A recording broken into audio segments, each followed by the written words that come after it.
Non, c'est cette histoire de Céline, là, quand même, de l'avoir enlevé de la liste. Pour la commémoration. Voilà. Mais la vraie question, c'est pourquoi on l'a mis sur une liste?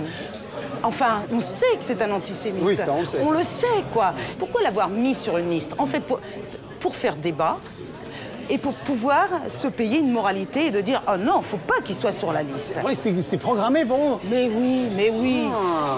Évidemment, c'est un génie de l'écriture. Bon, mais ok, ça n'enlève pas son talent.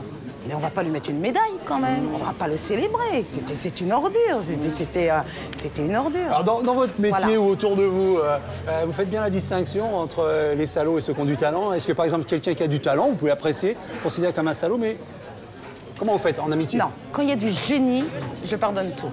Ouais. Mais je connais pas beaucoup de génies.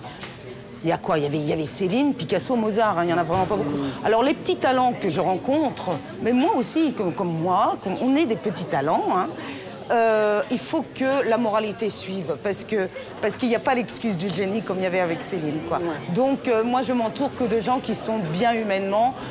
Voilà. Mais alors, tout à l'heure on parlait de coups de gueule.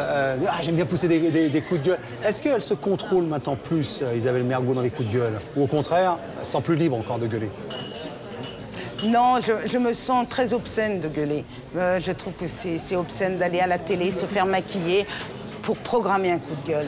Je n'y crois plus, je n'y crois plus moi-même, quoi. Donc je me lasse de ça, je les regarde. Je trouve qu'on s'indigne beaucoup. Puis après, on éteint la télé, puis on a tout oublié. Et je veux plus rentrer là-dedans. Non.